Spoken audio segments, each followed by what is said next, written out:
Queridos amigos, estamos ya aquí en Radio Élite dispuestos a comenzar nuestro programa Salud desde el Alma. Vamos a ver cómo han amanecido, cómo se sienten y espero que todos estén animados, entusiasmados por vivir intensamente este día. Que nos permitamos, porque siempre depende de cada uno de nosotros, que nos permitamos disfrutarlo. Sé que habrán situaciones que nos hagan pensar mucho acerca de lo que tenemos que resolver, cosas pendientes, pero hay que relajarse para poder encontrar salida. Hoy quiero que comentemos y que pensemos, porque Osho nos invita a reflexionar profundamente cuando él nos dice lo siguiente. Dice, me baso en dos principios para mi vida. El primer principio es vivir como si hoy fuese mi último día de vida. Vivir como si hoy fuese el último día de mi vida. Y el segundo principio es vivir como si fuese a vivir eternamente. Es fuerte, me he puesto a revisar qué es lo que podríamos hacer los seres humanos si tuviéramos la capacidad de saber con anticipación que ya mañana no estaremos aquí, que mañana tendremos que partir, querramos o no querramos. No es que partir a otro país ni nada, simplemente desaparecemos de aquí de la tierra con este cuerpo físico. Vivamos así, dice, ese es un principio de vida. Vive como si este fuese tu último día de vida aquí en la tierra. ¿Qué haríamos? Por unos momentos pensemos, amigos, ¿qué es lo que haríamos si tuviésemos esa certeza? Para muchos, el solo hecho de pensar que este sería el último día causaría pánico, pavor y no sabría qué hacer. Muchísima gente se paralizaría, pero tenemos la oportunidad todavía de pensar aquello porque en realidad nunca sabremos el día exacto en que nos vamos. Hay excepciones, hay personas que lo conocen, que lo pueden predecir y viven una vida tranquila sabiendo que van tal fecha a irse de este planeta. Pero la mayoría no sabemos eso. Entonces sí conviene que lo tomemos en cuenta y ver qué haríamos si este fuese el último día. Yo considero que lo que convendría hacer en ese momento es poner en orden nuestra vida. Y cuando digo poner en orden nuestra vida, no es solamente ordenar las cosas materiales que nuestra oficina, nuestro consultorio, nuestro dormitorio, nuestro closet. No es solamente eso, ordenar la cocina, ordenar papeles, ordenar el testamento, hacer todo, dejar en orden, no dejar deudas, no dejar conflictos, no dejar problemas. O sea, me parece a mí que el día faltarían horas para poder hacer todo lo que se nos ocurre, deberíamos hacer. Es fuerte y yo les invito, amigos, a que hagamos un listado de qué es lo que haríamos, qué es lo que no queremos dejar pendiente. Cada quien tiene cosas muy distintas que solucionar, que arreglar, que liberar. Pero es buena la propuesta que nos hace Osho, como cuando nos dice, ese es un principio de vida. Y así deberíamos vivir todos los días, como si fuese este el último día de nuestra vida. Imagínense, ordenaríamos nuestras emociones, ordenaríamos nuestros problemas familiares. ¿Cuánto necesidad tendríamos de perdonar y de pedir perdón? ¿Cuánta necesidad de arreglar conflictos que llevamos a veces años sin poder resolverlos?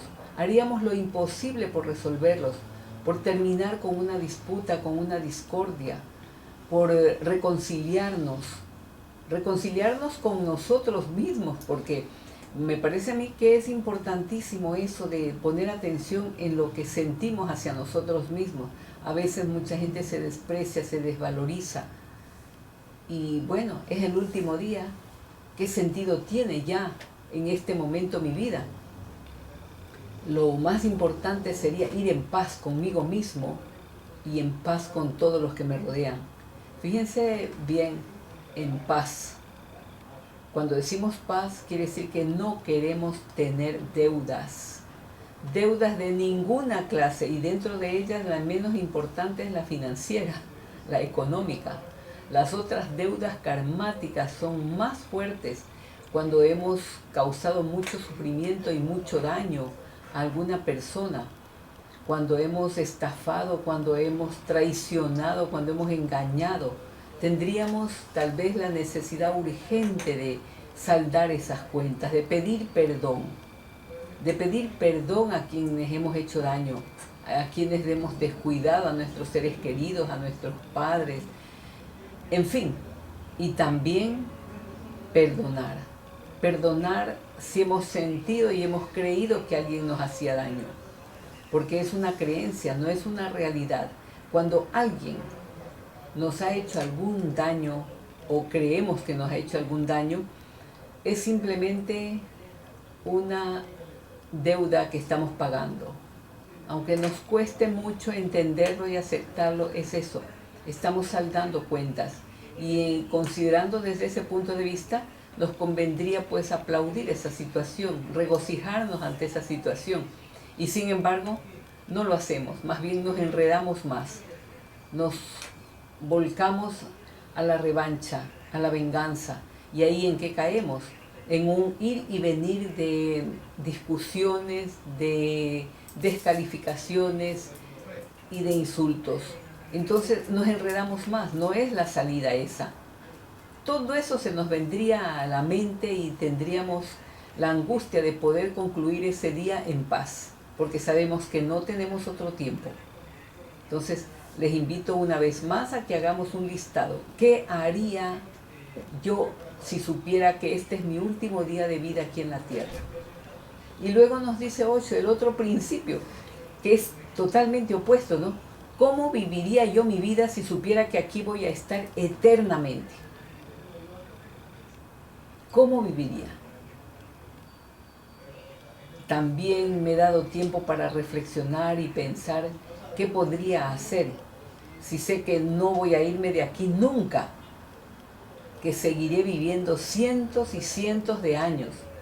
¿Cómo quisiera vivir? ¿Qué haría? Lo mismo que haría el último día. Vivir en paz, tener salud, tener alegría, tener entusiasmo por vivir. Haría todo lo posible porque esta vida sea maravillosa, porque sé que aquí voy a pasar eternamente. Y sería absurdo que yo buscara estar aquí en la tierra con dolor, con enfermedad, con rabia, con egoísmos, con peleas, con riñas, con disputas. Sería contradictorio que yo buscara eso sabiendo que voy a vivir eternamente. Eso sería como querer vivir en un infierno. Y todos desearíamos lo contrario, vivir en un paraíso donde hay felicidad, donde hay amor, donde hay abundancia, donde hay prosperidad, donde hay alegría por vivir. O sea, buscaríamos lo mejor. O sea, a mí realmente cuando leí hace años esta propuesta de Osho me pareció maravillosa, fabulosa, que entendiéramos la forma en que viviríamos si supiéramos que nuestra vida aquí en la tierra va a ser eterna. Querríamos ser felices, querríamos gozar de salud permanentemente. Entonces haríamos todo el esfuerzo necesario, toda la investigación, todo lo que esté a nuestro alcance para tener una plenitud de vida. Hay dos cosas hermosísimas en estos principios. Siempre mantendríamos en orden nuestra vida. No estaríamos esperando un último día para arreglarlo todo, como sucede cuando nos ponen un ultimátum y nos dicen hasta hoy día trabajas, así es que ordena todo. No tendríamos esa angustia, pero tendríamos el otro estímulo. Voy a vivir tanto tiempo aquí que más vale que lo embellezca, que haga todo lo posible porque esta estancia aquí sea maravillosa, porque no voy a salir de aquí nunca. Es como si a usted le dijeran, bueno, usted va a vivir en esta casa siempre. De usted depende cómo la quiera poner. Tiene todo a su alcance, tiene todo a su disposición. De usted depende cómo quiere vivir, pero de aquí no va a salir. Imagínense, todos quisiéramos tener una casa hermosa, llena de jardines, llena de música, llena de aire, sol, o sea, lo mejor quisiéramos cada uno de nosotros. Entonces son dos inquietudes que Osho las pone como principios de vida, que si las tuviéramos permanentemente en cuenta, nos orientarían muchísimo a tener una vida más agradable, una verdadera vida, porque vida no es solamente respirar y que nuestro corazón tenga un buen latido y que podamos comer. Eso es parte de la subsistencia del planeta Tierra.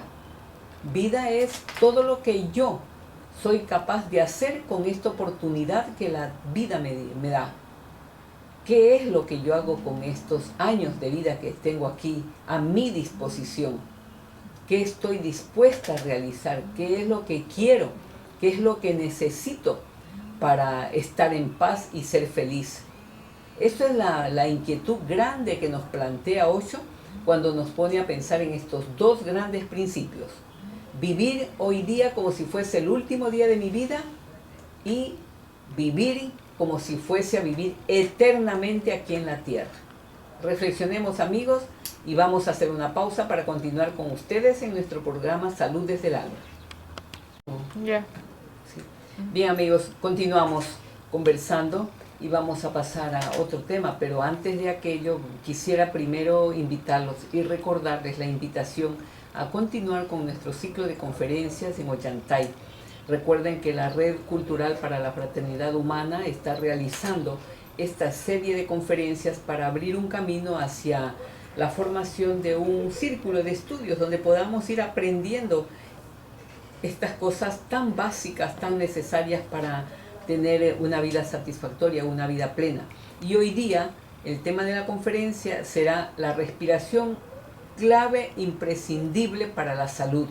Les invito, amigos, a que asistan esta noche a las 6:30 de la tarde en Ollantay, en Tungurahua 508, entre 9 de octubre y Hurtado. El doctor Jaime Jordán Martillo será el expositor, es médico, cirujano y él es experto en estos temas, es profesor de yoga, conoce bien a fondo la fisiología, la anatomía de todo el aparato respiratorio y sobre todo la importancia inmensa que tiene la respiración en la salud. Así es que vamos a trabajar esta noche con ellos y también estará el día 20 de octubre con nosotros el doctor Rómulo Bermeo Sañudo. Él es médico cirujano con la especialidad de psiquiatría y él viene trabajando desde hace algún tiempo en la prevención de la toma de los psicotrópicos y las adicciones. Así es que desde ya los invito a que participen de ese taller que dictará el doctor Rómulo Bermeo Sañudo en Ollantay. El 20 de octubre tendremos al doctor dando ese taller. Es importantísimo que los padres de familia, los educadores y las personas toda persona adulta que tiene entre su familia hijos pequeños o adolescentes, que conozcan cómo observen bien la conducta de sus hijos, qué hacer ante la posibilidad de que ellos caigan en la red de la drogadicción. Es importante, decía, no esperemos a que estén enredados ya, porque va a ser bien difícil que salgan y algunos consideran hasta imposible. Lo más importante sería prevenir, y eso es lo que se quiere dar a los padres de familia y a los educadores ante la ola de crecimiento enorme que ha tenido la drogadicción en niños y jóvenes en la actualidad, no solo aquí en Guayaquil y en nuestro país, esto es a nivel mundial. Y tenemos que hacer algo, no quedarnos solo lamentando, ay, qué pena, pero mira cómo ha pasado. Y todos, papá y mamá, cuando escuchan que su niño cuida, que parece que tu niño está enredado en esto, dicen, no, mi hijo no. Pero no sabemos ni siquiera distinguir ni conocer siquiera las sustancias estas psicotrópicas y las drogas como para decir esto no. Y es necesario la preparación. Sin preparación, sin conocimiento, ¿cómo podemos ayudar? Entonces yo los invito para el 20 de octubre que se estará dando este taller. Ahora sí quiero compartir con ustedes, queridos amigos, la presencia aquí en nuestro programa Salud desde el Alma, a la doctora Andrea Toral. tenemos el gusto y el enorme placer de poder tener a Andreita aquí en nuestro programa y quiero presentárselas porque el tema que vamos a tratar es hermoso e importante. Ella es pediatra integral, pediatra bioemocional, consejera para estimular y aumentar el amor filial entre padres e hijos, realiza la neurodescodificación y es directora del consultorio pediátrico Toral. Así es que bienvenida, Andrea, para nosotros, repito, es un gusto enorme contar con tu presencia aquí y saber que el tema que vas a tratar pues es de suma importancia y necesidad en todos los tiempos. Así es que bienvenida. Allá ya tu mirada. Días. Okay, para mí es un placer realmente estar acá. Muchísimas gracias por la invitación. Para mí es un honor también estar aquí al lado suyo en su programa. Bien, vamos a ver, el tema que tú manejas es el de bio-neuro-emoción, neurodescodificación. ¿Y qué es realmente esto? Okay, ¿Qué se trata? Es un método en el cual fue desarrollado por algunos años atrás nace con el doctor Hammer en Alemania. Recordando un poquito la historia, porque es importante saber de dónde precede. El doctor Hammer él era médico, internista y se dedicaba mucho al estudio y cuidado de pacientes con cáncer. ¿Sí? Él tenía su vida normal, natural, tenía un único hijo y al hijo por accidente recibió una bala. ¿Sí? Cuando él se entera de eso, pocos meses, después de 3 meses aproximadamente, fallece y al poco tiempo él desarrolla cáncer testicular, que fue algo que a él le llamó la atención y él sabía que había vivido un conflicto emocional muy fuerte e inesperado, ¿sí? Entonces, como él tenía a cargo sus pacientes con cáncer, él comienza a estudiar y va un poco más allá de la pastilla, del síntoma, de un tratamiento que solo es bajo receta, ¿no? Claro. Bajo la pastillita y esto. Entonces, él va un poco más a las emociones que vivieron años previos a que le diagnostiquen este cáncer o este diagnóstico. Y descubre que todos tenían un denominador común, que era haber vivido una emoción inesperada y que era como un shock para ellos. Entonces comienza a hacer las teorías, a describir y tengo entendido que la esposa también médico tuvo también ese también impacto, tuvo, ¿no? Claro, era su único hijo y también ella desarrolló cáncer al seno. Entonces él hace una teoría, descubre la teoría de que, y realmente bota al piso muchas teorías de que son los parásitos, que son los microorganismos o que la enfermedad es un producto de un accidente o al azar. A ti te cayó, entonces claro, él comienza a remover el piso de las creencias en las que se sustentaban hasta esa época y que todavía en realidad en la medicina, ¿no? Sí, y él lo que descubre o hace la teoría de que hay una relación entre la psiquis, el cerebro y el órgano afecto. ¿Okay? Entonces lo que le quería decir la biología en el caso de estos padres que perdieron a su hijo de una manera inesperada es que tenían que hacer un nuevo hijo. Por eso él es en el testículo y ella es en el seno. Entonces él comienza a descubrir o a desarrollar qué órgano afectado, qué emoción fue la que fue recibida inesperadamente. Entonces, bueno, después se hacen los libros, se hacen los diccionarios y todo. Y existe realmente muchos estudios que demuestran que cuando un órgano se afecta, su función se altera, es porque hubo una emoción específica que vivió esta persona en soledad, en shock, en una manera inesperada. Eso, en soledad, silencio, tragándose. A mí no me pasa nada. Mucha gente cuando tiene un conflicto, una emoción intensa, un problema, y uno la ve, ¿no? Como que está muy decaída, quiere apoyarla, quiere decir, ¿cómo estás? ¿Qué te pasa? No, no me pasa nada. Pero están viviendo intensamente algo que está el cerebro ya ubicándolo y viendo a qué órgano le corresponde. Algo que yo siempre digo, todos vivimos el bulevar de las emociones, así que es imposible que no nos pase nada porque por momentos tenemos felicidad, tenemos tristeza, tenemos ira, porque vivimos eso en todo el tiempo. Claro. Entonces, ¿qué es lo que tú recomiendas ante esta situación? Ya sabemos de dónde procede el problema. ¿Qué hace la bio-neuroemoción, la neurodescodificación? Como lo mencionó, yo soy pediatra, entonces voy mucho a la parte de los niños. Y lo que se estudia en los niños, como ellos son el fruto, ¿no? de un matrimonio, del amor entre un hombre y una mujer, se estudia mucho las emociones que se comparten en ese ambiente.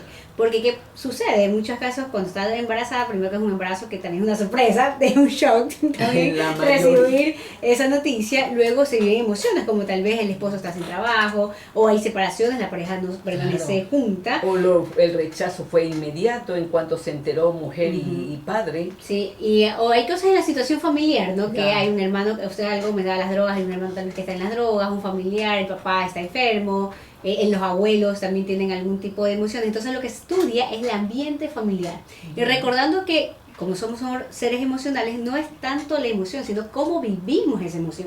Porque alguien puede quedarse sin trabajo y estar tranquilo y saber que tal vez en un mes va a tener otra vez trabajo, y otro en cambio se queda sin trabajo una semana y lo vive con mucha angustia, con mucha depresión, con mucha desesperación. Entonces son esas emociones que se manejan en una terapia, en una consulta, y se les da un nuevo camino, porque a veces pensamos que es lo último, ¿no? El techo y el que ya me voy a morir.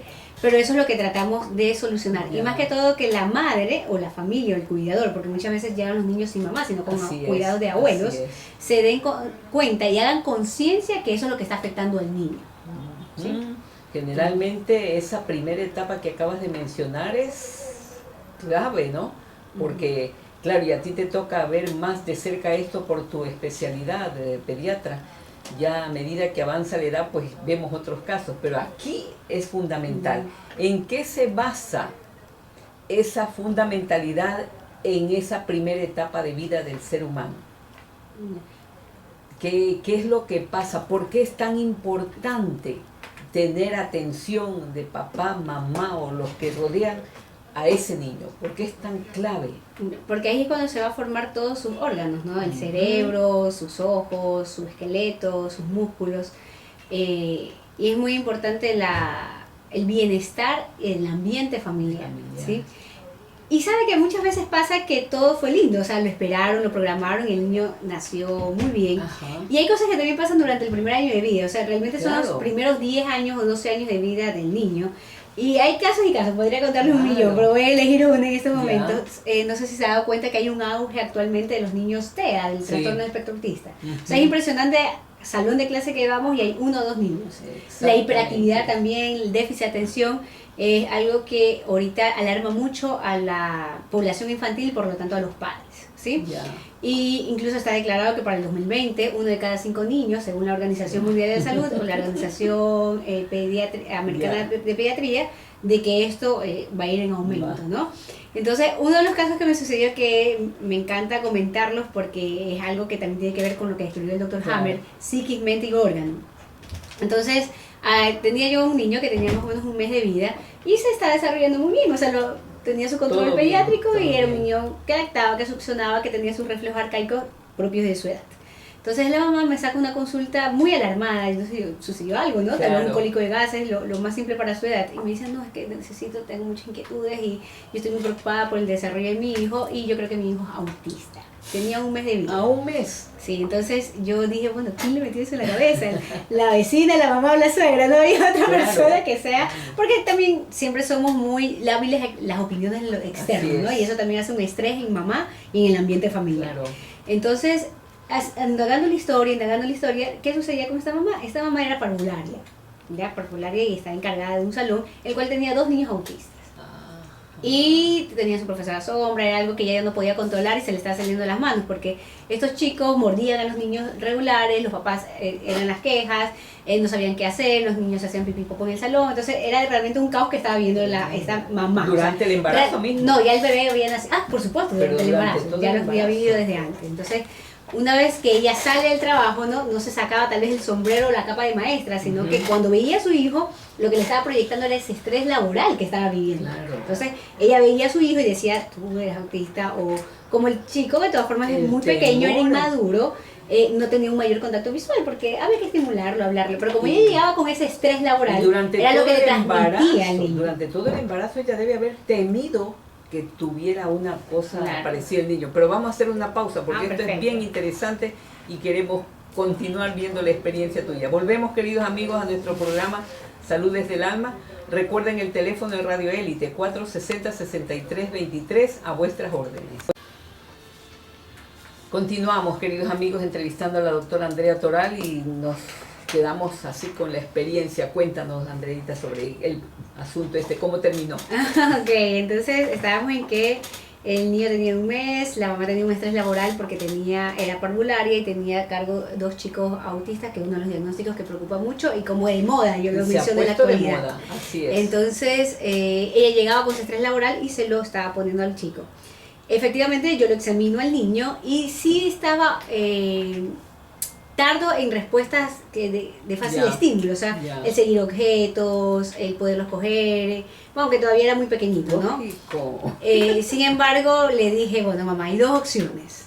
Que sigas pensando lo mismo, porque ahí ya viene mucho de la parte de la psiquis con el poder de la palabra, ¿no? Que eso está escrito también en un libro sagrado, que la palabra tiene mucho poder. Entonces ya la mamá lo estaba programando a que no tenga tal vez un neurodesarrollo dentro de su normalidad. O que una vez que entre a casa se saque la capa de profesor y se ponga la capa de mamá y póngase a jugar con su niño, a mirarlo, a estimularlo, a mostrarle objetos. Y realmente el niño tuvo su muy buen desarrollo. Actualmente tiene más de 2 años y está perfectamente bien. Lo interesante de esto es que podremos hacer contacto o podamos hacer conciencia. La mamá se dio cuenta que estaba llevando esa carga o esa maleta y se la estaba depositando en su hijo. ¿Cuál es el conflicto? ¿Cuándo viene el problema, por decirlo así? Es cuando no lo aceptan. Dice la doctora, está loca. Entonces, ahí viene, bueno, no puedo hacer mayor intervención. Le dice, sin embargo, que se den cuenta y que nuestra mente realmente es lo que nosotros deseamos que sea, es algo muy importante. Porque la ansiedad, más que nada de la primigesta, ¿no? De la mujer que por primera vez es madre, tanto en el embarazo como en el parto y luego en el nacimiento del niño, es muy aprensiva, se llena de angustia, cualquier cosa mínima le transmite. Esa es la naturaleza de ser mamá, porque ¿no? También la segunda y la tercera también se ven los casos. Según las mamás que han tenido 3, 4, 5, la primera las pone pero patas arriba y luego como que dice, ya tengo la experiencia de ello, ¿no? Entonces qué bueno que esta señora se dio cuenta, se percibió, se conectó con la situación, pero es bueno que las madres sepan que tengan atención a que toda esa angustia que viven es natural, pero que no la... Pero hay que saberla reconocer para poderla modificar. Es una situación más. En el caso en que tú ves niños ya de más edad, 1 año, 2 años, 3 años, y están recibiendo tratamiento médico, porque me imagino que no es solamente de estos casos en que hay lesión a nivel mental, a nivel de atención, sino cuando ya van con una patología, una diarrea de un niño, por ejemplo. Por supuesto, o sea, la medicación tampoco la vamos a satanizar. Cuando hay que usarla, pues hay que usarla. Así es. El que sí manejamos con mucho cuidado es el para siempre, ¿ya? Porque a veces la pastillita más pasa en los adultos, para la presión alta, entonces para siempre, porque nosotros buscamos cuál es la causa o el origen emocional que lo produjo. Entonces, en los niños, por ejemplo, como usted lo menciona, una diarrea, pues sí es necesario igual hidratarlo, tomar las medidas de antidiarreicas, que si va a ser necesario algún tipo de agente externo, usamos también el Quantum Mineral. Perfecto. Que eso es lo que ayuda es regular la molécula de la célula. Y también buscamos cuál es el origen emocional que está viviendo ese ambiente familiar para poderle dar una orientación o darle un camino. O sea, no es que esto te va a curar todo y deja todo. No, depende de la patología que tenga. Por supuesto, depende niño, del ¿no? diagnóstico, del tiempo del diagnóstico y del síntoma. ¿Por qué los seres humanos terminamos siempre demostrando a través de un síntoma, de una enfermedad, llamémosle síntoma más bien, algo que está más profundamente guardado? Que ya nos contaste de Hammer que él, con un hombre muy investigador, ¿no? Trató de ver por qué sucede esto ahora en este momento de mi vida cuando estaba bien.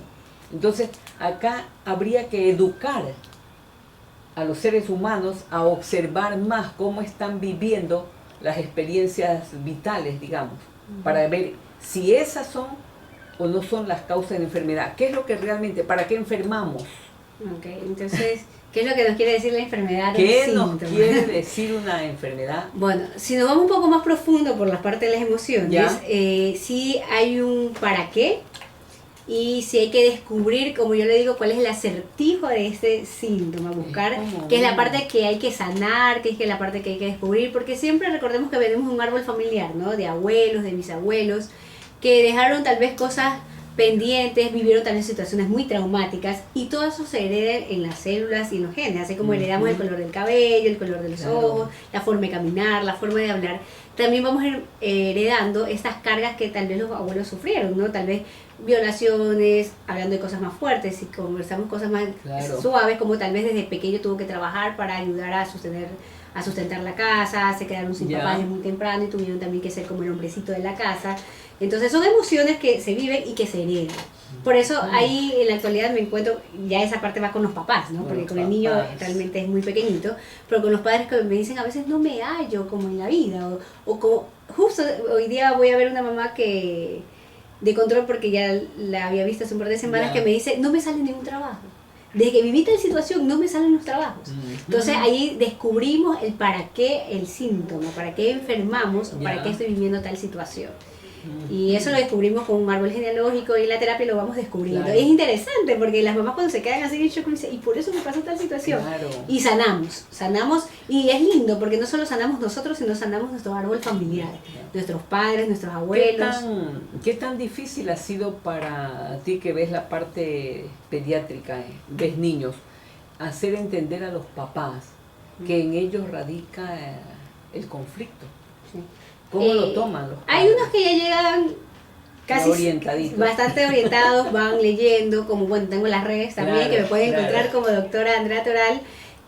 Subo también bastantes videos acerca de eso, entonces me dicen, sí, yo sé que usted me va a ayudar porque escuché en tal video que usted dijo algo, entonces ya van algo orientados. Perfecto. Cuando los que nunca lo han escuchado, hay unos que les llaman la atención y otros definitivamente que no le llaman la atención.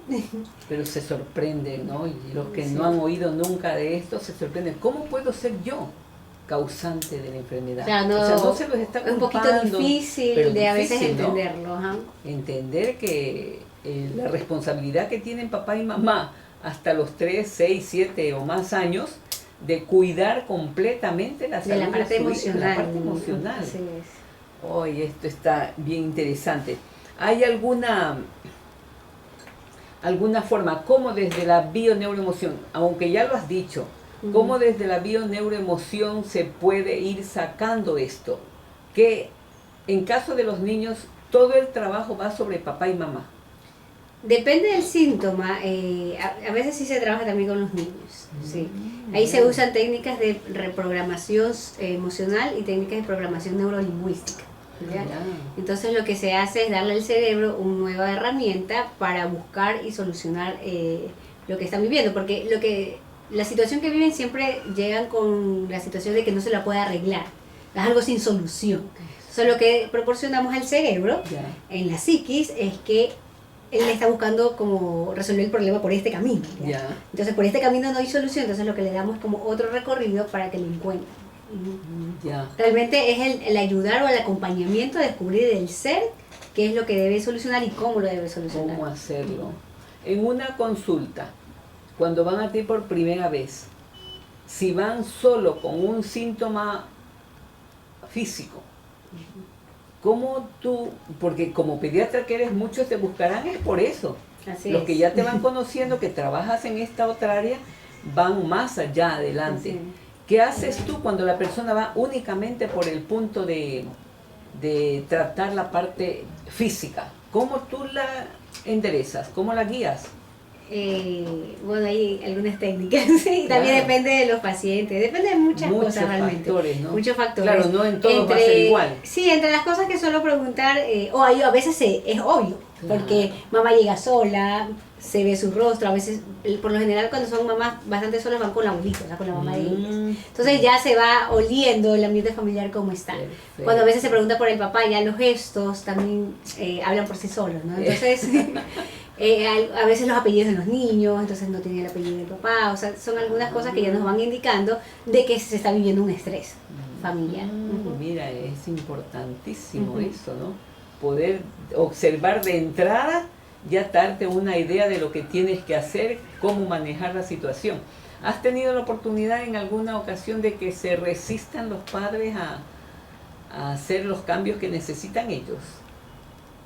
¿O es fácil que...? No es tan fácil ni a veces imposible. Lo que sucede es que a veces lo que como que como que dicen, no, eso no es lo mío, simplemente ya no van. Pero, claro, que no entienden, como ¿no? que no le llama la atención. Pero no, por lo general, creo que entre el 80 y el 90% ya saben a lo que van. Ya, por lo menos lo que llegan donde mí. Lo que llegan donde ti, claro, porque ya van conociendo tu capacidad en este trabajo, ¿no? Porque yo me imagino que si llegaran solamente porque quieren sanar una parte del niño, por ejemplo, una enfermedad congénita, te han llegado niños con equinovaru, con una lesión, con un Down, ¿qué puede decir ahí el padre, la madre? No, así no he tenido. No has tenido esos casos de lesiones congénitas en que eso es un tremendo impacto para, claro, un impacto para bastante papá, fuerte. mamá, ver a su hijo con una malformación. Y ahora ya sabemos que lo que mencionaste, ¿no? El árbol el transgeneracional nos aclara muchísimas cosas en ese aspecto. Ahí tenemos que buscar en el árbol por dónde llega, porque tal vez papá y mamá como tales no sean los directos transmisores, sino que venga desde más arriba. Claro, son las herencias de las cargas o traumas de nuestros antepasados. De nuestros antepasados. Mira tú, pero me imagino que también allí se puede hacer y sanar, ayudar por lo menos a ver, encontrar dónde está la causa, dónde está el problema, lo más pronto que se pueda.